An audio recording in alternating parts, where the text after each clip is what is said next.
आज का पैगाम है हालात की संगीनी में दुआ की अहमियत। जैसे जैसे दुनिया के हालात बिगड़ रहे हैं, खराब हो रहे हैं, दुआ की अहमियत उतनी ज्यादा होती जा रही है। जमानों के आखिर की बात की गई है, एंड टाइम्स के बारे में बात की गई है और उसके साथ दुआ की बात की गई है। तो इससे मुराद ये है कि अगर दुनिया के हालात बिगड़ रहे हैं, खराब हो रहे हैं, दुनिया आखिरत की तरफ जा रही है, तो दुआ मजीद अहम होती जा रही है। तो फिर आपकी दुआ भी स्ट्रांग होनी चाहिए।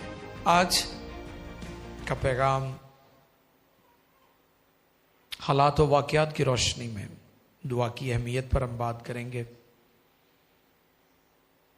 क्योंकि हमारी ये दुआया मीटिंग जो जुमे को हम बाकायदा करते हैं यहाँ पर, मैं पाकिस्तान में होता हूँ तो मैं भी मौजूद होता हूँ, अगर मैं नहीं हूँ तो मेरी टीम इसे बाकायदगी से करती है।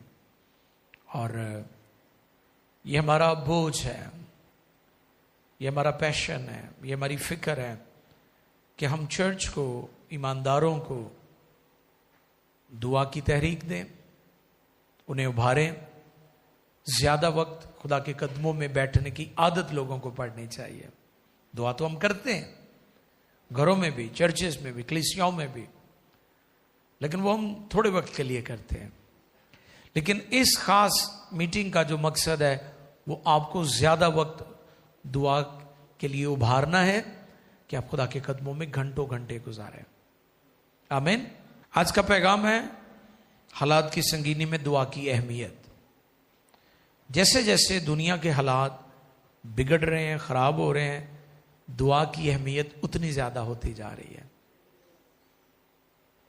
इसके लिए आज की तिलावत लूका रसूल की मार्फत लिखा गया इंजीली बयान 21वां बाब 34वीं आयत से लेकर 36वीं आयत मुकद्दसा तक हम पढ़ेंगे।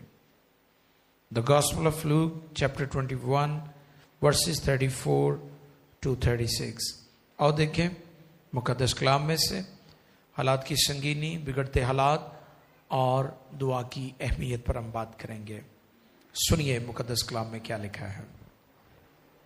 खुदावंद के कलाम मुकद्दस में यूं रकम है, बस खबरदार रहो, ऐसा ना हो कि तुम्हारे दिल खमार और नशाबाजी और इस जिंदगी की फिक्रों से सुस्त हो जाएं, और वो दिन तुम पर फंदे की तरह नागहां आ पड़े, क्योंकि जितने लोग तमाम रूहे जमीन पर मौजूद होंगे उन सब पर वो इसी तरह आ पड़ेगा।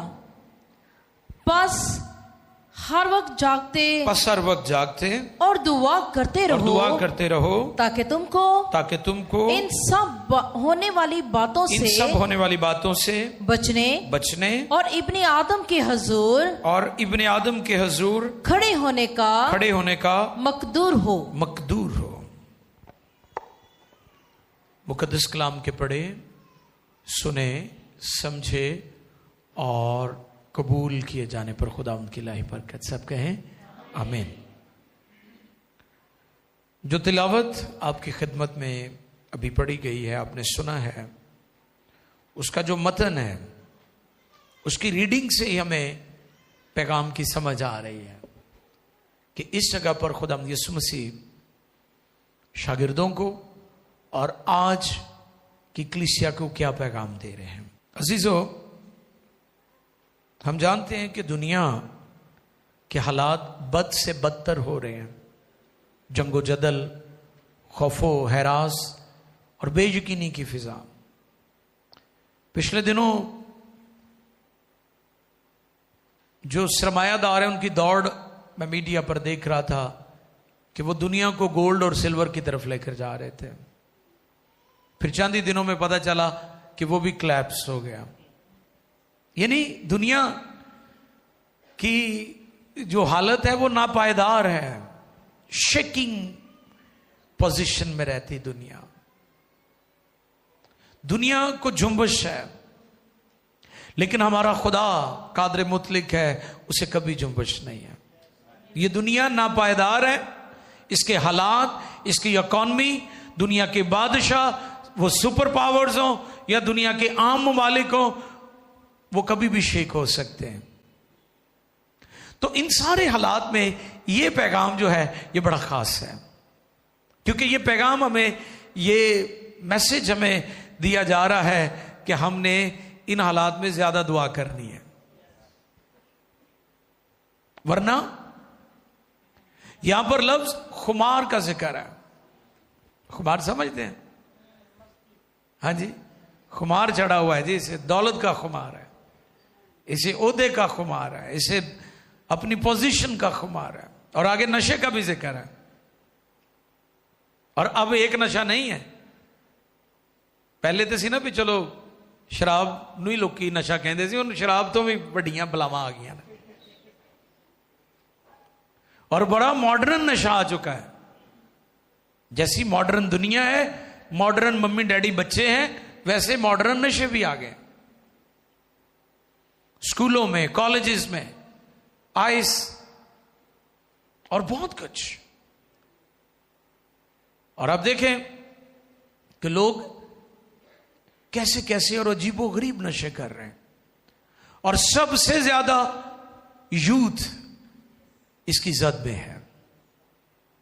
हालांकि जो दरसगाहें हैं, एजुकेशनल इंस्टीट्यूट्स हैं, वो तो बच्चों की तालीम तरबियत के लिए, उनके फ्यूचर के लिए, उनकी फॉर्मेशन के लिए, उनकी किरदार साजी और शख्सियत साजी के लिए, कि उनको एक अजीम और ग्रेट इंसान बनाया जाए। लेकिन नशा उनकी शख्सियत को इस तौर पर बर्बाद कर रहा है कि ना वो मां बाप के लिए कुछ उनका फायदा है, ना वो अपने लिए, ना किसी के लिए है, बल्कि वो माशरे में तबाही और बर्बादी का बाइस बन रहे हैं। तो यहां पर अलार्मिंग सिचुएशन है, दुआ को लेकर यहां पर अलार्मिंग सिचुएशन नजर आ रही है। ये जो पैसेज तलावत किया गया है,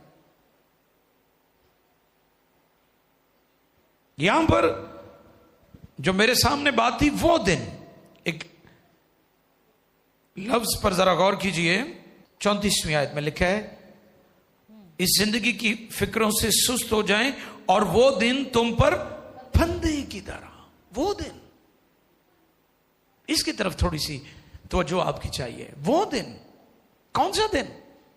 जजमेंट का दिन, अदालत का दिन, यीशु मसीह की आमदसानी का दिन। और मैं जब भी यीशु मसीह की आमदसानी की, सेकंड कमिंग की बात होती है, तो मैं इस पर बहुत जोर देता हूं, जो था, जो है और जो आने वाला है, वो मेरा यीशु है, कोई और नहीं है दुनिया में। दुनिया कौमों के लिए एक ही उम्मीद है, एक ही उम्मीद है, और वो यीशु है, और उसके अलावा कोई और नहीं है। तो उम्मीद तो फिर यीशु है ना, जड़ा आने वाला है। जो चले गए अब वो नहीं आएंगे। दुनिया को जान लेने की जरूरत है, जो आने वाला है वो कलमा खुदा ना के बाइबल, बल्कि दुनिया के अदियान इस बात पर ईमान रखते हैं कि यीशु दोबारा आने वाला है। दुनिया के नजरियात मुख्तलिफ हो सकते हैं। दुनिया कहती है कि वो मसलूब नहीं हुआ था, लेकिन बाइबल, इंजील जो हमारे ईमान की बुनियाद है, मैं अक्सर कहता हूं कि हमारे ईमान की बुनियाद लोगों के जज्बात और लोगों की तनकीद नहीं है। इसलिए परेशान ना होया करो, वो भाई साहब आ वीडियो वेखो, कई मैंने भेजणगे सर आ वेखो, वो उन्होंने की वेखना सी, असते बाइबल में वेखना है ना। हालेलुया। हमारे लिए जो बुनियाद है, जो फाउंडेशन है, वो खुदा का कलाम है। यीशु मसीह कंवारी से पैदा हुआ, और फिर यीशु मसीह ने पैंतुस पिलातुस की हुकूमत में दुख उठाया कि सलीब पर जब उसने जान दी, तो फिर उसके बाद वो दफन हुआ और 3 दिन तक जमीन में रहा, कब्र में। और ऐसे नहीं रहा, नबियों की नबूवतों के मुताबिक। खुद यीशु ने कहा था, जैसे यूना 3 दिन, हाँ जी, 3 रात दिन मछली के पेट में रहा, इब्ने आदम भी जमीन के अंदर। ये खुद खुदावन ने फरमाया था। तो आप लोगों की बातों पर गौर ना करें कि यीशु की जगह कोई सिपाही या कोई और उसका हम शक्ल मर गया था। यीशु खुद मसलूब हुए थे। उसके आने का मकसद और पर्पस भी यही था। लोगों के जज्बात और तनकीद और क्रिटिसिज्म पर हमारे ईमान की बुनियाद नहीं, हमारे ईमान की बुनियाद बाइबल मुकद्दस, जो खुदा का ला तब्दील कलाम है, उस पर है। और फिर वो जी उठा, रेजरेक्टेड लॉर्ड। इसलिए वो मुनफरिद है, बाकियों से आला और अफजल है, क्योंकि वो जी उठा है, बाकी ऐसे नहीं है। और फिर शागिर्दों पर जाहिर होता रहा, और फिर आसमान पर सऊद फरमा गया, और अब वो बाप की दानी तरफ बैठा है, और वहां से अब वो दोबारा आएगा। ये हमारा ईमान है। तो ये जो यहां पर लिखा ना 34वीं आयत में कि जिंदगी की फिक्रों से सुस्त हो जाएं और वो दिन तुम पर, और इस जिंदगी की फिक्रों से और इस जिंदगी की फिक्रों से सुस्त हो जाएं, और वो दिन तुम पर फंदे की तरह नागहां आ पड़े। ये उनकी बात है जो दुआ के हवाले से लापरवाह है। ये उन लोगों की बात हो रही है जो उन कमवारियों की माने थे, जो दुल्हा के साथ दाखिल तो होना चाहती थी, लेकिन वो सुस्त थी, और उन्हें बेवकूफ कहा गया है। क्या कहा गया है? बेवकूफ। कमवारी की इस्तेलाह जो है वो निजात याफ्ता लोगों के लिए इस्तेमाल हुई है। किन के लिए? जिन्हें निजात मिल गई है। खुदा की बादशाही में गैर निजात याफ्ता शख्स की कोई गुंजाइश नहीं है। वो किसी भी मिशन, किसी भी डिनोमिनेशन से हो, किसी भी बड़े घराने में पैदा हुआ, जब तक वो नए सिरे से पैदा ना हो, खुदा की बादशाही में दाखिल होना दूर की बात, वो उसे देख भी नहीं सकता। तो यहां पर वो दिन कहा गया है उससे, मसीह की आमद सानी, दुनिया और कौमों की अदालत। ये एक लम्हे में होने वाला वाकया नहीं, बल्कि ये जमाने हैं, जमाने, एजेस। ये जमानों की बात हो रही है। ये मुख्तलिफ अदवार होंगे, कई कई दिहाइयों पर, कई कई सदियों पर मुहित होंगे, जिसे एक दिन कहा गया है। वो दिन कहा गया है, खुदावंद का दिन चोर की तरह आ जाएगा। लिखा है ना, क्या लिखा है? खुदावंद का दिन। यहां पर उसे वो दिन कहा गया है। मैं फिर दोहरा देता हूं कि दुनिया के हालात जितने संगीन हो रहे हैं, उतनी दुआ की अहमियत बढ़ती जा रही है। इस मैसेज में यही सिखा रहे हैं खुदावंद कि दुनिया के हालात, संगीनी आपको अपनी तरफ खींचेगी। क्या यहां पर लिखा है? खुमार का जिक्र है। तुम्हारे दिल खुमार और नशाबाजी और इस जिंदगी की फिक्रों से सुस्त हो जाए। आज यही है, आसाइशों ने लोगों को सुस्त कर दिया। मैं अक्सर, कई लोग कहते हैं जी वो मैं इबादत नहीं आवांगा, मैं ऑनलाइन ही देख लांगा। मैं उन्होंने कहना यार ऑनलाइन रोटी तो नहीं तो खाना। ठीक है, अगर आप दूर हैं, अगर आपकी मजबूरी है, इट्स ओके, ऑनलाइन भी खुदा का शुक्र है। लेकिन अगर आप आ सकते हैं तो फिर आप दाऊद की तरह कहा करें ना, मैं खुश हूं जो मैनू आखन लगे आओ यहोवा दे घर चलिए। यह भी जरूरी है ना। आज लोग क्यों खुमार उन पर चढ़ा हुआ है। नौजवानों वेख लो, उन्होंने दी लैदा ही राह आ गया। पहलवानों वेख लो जरा, जेडे ताकतवर ने बहुत डोलियां वाले, वो लैदा ही आकड़ के फिरंदे ने, ते जिहदे जो भी पैसे आ जाते हैं वो वैसे फड़िया नहीं जाता। वो कहता हूं मैनू किसी को सीखने की लोड़ नहीं, हम खुद ही उस्ताद हैं, बल्कि हम उस्तादों के उस्ताद हैं। कौन समझावे उन्होंने? जिद को माल पानी है वो तो फिर ताकतवर है ना। आज लोगों की तबीयत बहुत खराब है।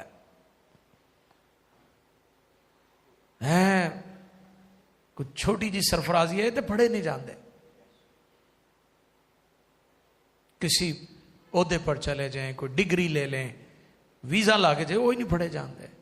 वो कई सानू पहले पूछते होंगे सी जी वो फलां दस्यो मुल्क के बारे ते एक बार आप ही होना तो सानू सबक पढ़ाते हैं। मैं कहना बहुत अच्छे भाई, साड़ी बिल्ली सानू में आऊं, खुमार ही है ना, एवं तबीयत खराब। मैं कहता हूं जैसे जैसे आप बढ़ रहे हैं, तरक्की कर रहे हैं, बरकत आ रही है, शोहरत आ रही है, वैसे वैसे हलीम होते जाए। ये इंजील ने हमें सिखाया है। यीशु मसीह मालिक था, खुदावन था, शागिर्दों के पांव धो रहा था। मेरा आका ऐसा है जिसकी हम पैरवी कर रहे हैं, जिसकी हम मुनादी कर रहे हैं, जिसकी इंजील आपको सुनाई जा रही है। ये खुमार और नशा, इसने बर्बादी की है लोगों की। तकब्बुर, प्राइड, मनफी रवैया, मनफी गुफ्तगू, कीड़े कड्डन वाली सोच, हर वक्त ये खुमार है। और नशा, मैंने नशे की बात की कि नशा कई तरह का है। आप जिस भी चीज की आपको एडिक्शन है वो नशे में है। जरूरी नहीं कि आप सूटे लांदे हो तो नशा करते हो। आप रातों रात अगर मोबाइल पर बैठकर वल्गैरिटी देखने तो आप एडिक्टेड है, नशा है आपको उसका। फहाशी देख रहे हैं आप, बेहुदा चीजें आप देख रहे हैं, तो आप नशे में हैं। ये नशा कई रंग का है, कई तरह का नशा है। अब नशे की, जैसे मैंने बताया, बहुत इकसाम आ चुकी हैं। अपने बच्चों के लिए खबरदार हों, गौर करें, उनकी एक्टिविटीज पर नजर रखें, लाडों में उनकी बर्बादी ना करें। बेजा मोहब्बत आपकी तबाही करेगी, आपकी नस्लों की। मोहब्बत करें एक लिमिट में, मोहब्बत वो करें जो उनकी शख्सियत के लिए बेहतरी का, तरक्की का, फॉर्मेशन का, किरदार साजी का काम करे। ऐसी मोहब्बत दिखाएं उन्हें, उनको बिगाड़ने वाली मोहब्बत ना करें। तो नशे की बहुत सारी इकसाम है दुनिया में आज, तो हमें बहुत केयरफुल होने की जरूरत है। और क्या लिखा है? दुआ करते रहना, जो हमारी मरकजी आयत है 36 आयत है जी। बस हर वक्त जागते और दुआ करते रहो। बस हर वक्त जागते और दुआ करते रहो ताकि तुम इन सब होने वाली बातों से बचने और इब्ने आदम के हजूर खड़े होने का मकदूर हो। इन बातों से बचने, कौन सी बातें? जिनका ऊपर जिक्र है, खुमार और नशे का। केड़ी शय बचाएगी तानू इन्हां कोलों? जागते और दुआ करते रहो। ये खुदावन ने फार्मूला में दिया है। किससे बचना कैसे है आपने? अपनी नस्लों ने कैसे बचना है? आप उन्हें साथ लेकर आया करें, चर्च लेकर आया करें। आप अपने शोहर को, बीवी को शोहर लेकर आए, शोहर बीवी को लेकर आए। कैसे बचेंगे आप इस खुमार और नशेबाजियों से? ये दुनिया और इसकी रंग रलियों से कैसे बचेंगे आप? जागते और दुआ करते रहो। और फिर अगले हिस्से में क्या है? दुआ करते रहना यूनानी में कोयनूनिया से मुराद उसकी कुर्बत में रहना, करीब रहना, खुदा की नजदीकी में रहना, उसकी रफाकत में रहना। रफीक, करीब रहने वाला, कुर्बत में रहने वाला, कोयनूनिया। इससे मुराद है कि आप खुदा की रफाकत में रहेंगे तो खुमार, नशे से, बेहुदा गोइयों से बच जाएंगे, वरना कोई चारा नहीं है। क्योंकि बेदीनी ने तो पूरी दुनिया को अपनी लपेट में लिया हुआ है। घरानों के घराने तबाह हो रहे हैं, मैरिजेस डिस्ट्रॉय हो रही हैं, बच्चे आवारा हो रहे हैं। इधर इतना रुपया पैसा लगा के माँ बाप बेचारे शादी करते हैं, वो 8 दिन बाद ही उजड़ के आ जाती है। वो कहते मेरा तो दिल ही नहीं लगता, है ना। मुंडा कहता मैनू रखना ही नहीं गा। इतने पैसे, इतने फंक्शन, इतनियां मेहदियां और इतने जनाब खाने और इनिया टोपियां सिरा ते पाइयां, पग्गां पाइयां, तो कम फे खराब। क्या किया भैया आपने? सारा कम रस्मां दा ही तुसीं तवज्जो रखी कि रस्मां ही चलने चाहिए ने, और कुछ नहीं। तो शादी फिर कामयाब नहीं हुई। दसो मैनू, तुसीं कहंदे जी जिवें दी शादी असीं कीती किसी ने भी नहीं की ते उजड़ के फिर आ गई। ये किहड़ी शादी की तुसीं? आपको पता है कि रिबका के भाइयों ने उसे मुस्तकबिल के लिए बरकत की दुआ दी थी। तुसीं सारा कुछ दिंदे हो, जहेज दिंदे हो, तुसीं दुआ नहीं दिंदे अपने बच्चों को। ਤੁਸੀਂ ਬਰਾਤ ਤੇ ਪੂਰੀ ਗੱਡੀਆਂ ਤੇ ਖੜਦੇ ਹੋ ਫੁੱਲ ਸ਼ੁੱਲ ਪਾ ਕੇ, लेकिन दुआ नहीं करते तुसी। और अजीबोगरीब वाकयात होते हैं, हम सुनते हैं। कैसे बचेंगे आप, कैसे बचेगा आपका खानदान? जब आप खुदावंद की कुर्बत में रहेंगे, उसके कुर्ब में रहेंगे। तो उसके लिए क्या करना है? जागते और दुआ करते रहना। और आगे क्या लिखा है एट द एंड? 36वीं आयत का आखिरी हिस्सा पढ़िए जी। ताकि तुम इन सब होने वाली बातों से बचने हाँ, और इब्ने आदम के हुजूर खड़े होने का मकदूर हो। वाह, क्योंकि खुदा के हुजूर वही खड़ा होता है जो घुटनों के बल होता है। खुदा के हुजूर, एक बहुत बड़े खुदा के खादिम कहते हैं, खुदा के हुजूर वही खड़ा होता है जो घुटनों के बल होता है, जो खुदा के कदमों में वक्त गुजारता है, जो खुदा के कदमों में बैठता ही नहीं है। ना उसकी खुमारी जाएगी, ना उसकी कड़वाहट जाएगी, ना नशे पानियां ने उसकी जान छड़ने। और नशा किसी भी तरह का हो सकता है, ओहदे का भी नशा हो सकता है, दौलत का भी नशा हो सकता है। क्यों उमरा और बड़े बड़े ओहदे वाले और पैसे वाले और इक्तदार वाले गरीबों पर, कमजोरों पर जुल्म करते हैं? क्योंकि उन्हें नशा है। अब यहां पर खुदा के कदमों में बैठने का फायदा भी बताया गया है। क्या फायदा बताया गया है? फिर से पढ़ें इसको, इसका फायदा। ताकि तुम इन सब होने वाली बातों से बचो। हाँ, यानी इन बातों, यानी इन बुराइयों से जिनका तज़किरा शुरू में हम सुन चुके हैं। खुमार है, नशा है और दुनिया की फिक्रों की जो सुस्त कर रही है दुनिया को। ये फिक्रों ने सुस्त किया हुआ है, फिक्रों ने लोगों की जान निकाली हुई है। इन बातों से बचने का वाहिद और एक ही जरिया है, और वो खुदा के कदमों में वक्त गुजारना है, और वो दुआ है। इसलिए हम जुमे को दुआ रोजे में लोगों को ठहरने की तलकीन करते हैं, मोटिवेट करते हैं, पास्टर्स को भी इनकरेज करते हैं कि अपने चर्च में दुआ रोजे का डिसिप्लिन शुरू करो। वरना आप भी एक छोटी सी कलीसिया को देखते रहेंगे। उन्ने लोग जड़े 5 साल पहले सी हुण भी उन्ने ही ने, उन्ने ही लोग ने जड़े 10 साल पहलों सन, उन्ने ही अज भी ने। वाई? ये तरक्की नहीं है, ये बेदारी वाला चर्च नहीं है जिसकी ये पिक्चर है कि 50 लोग सन 10 साल पहले थे, 50 ही अज ने। ये चर्च रिवाइवल वाला चर्च नहीं है। रिवाइवल वाला चर्च वो है जहां पर लोगों को बैठने की जगह भी ना मिले। तो इसलिए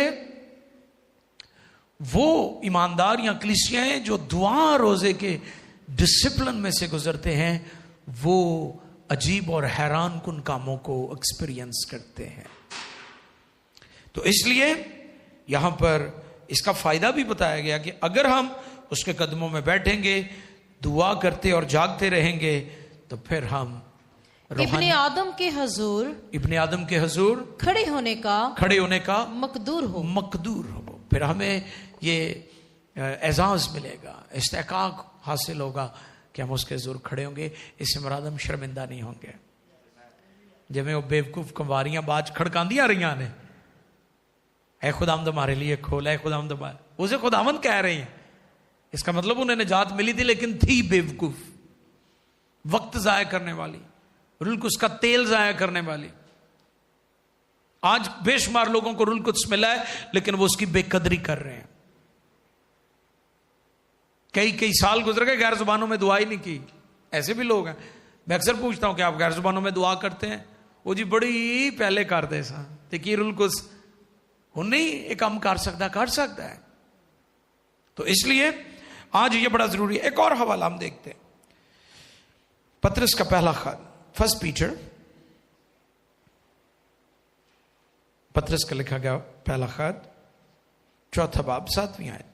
सब चीजों का खात्मा जल्द होने वाला है। बस होशियार रहो और दुआ करने के लिए तैयार। यहां पर भी यही बात की गई है। जमानों के आखिर की बात की गई है।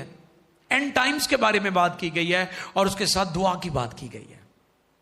तो इससे मुराद यह है कि अगर दुनिया के हालात बिगड़ रहे हैं, खराब हो रहे हैं, दुनिया आखिरत की तरफ जा रही है, तो दुआ मजीद अहम होती जा रही है, दुआ मोर इंपॉर्टेंट होती जा रही है। कई लोग दुआ को जो है ना फॉर ग्रांटेड समझते हैं। क्या समझते हैं?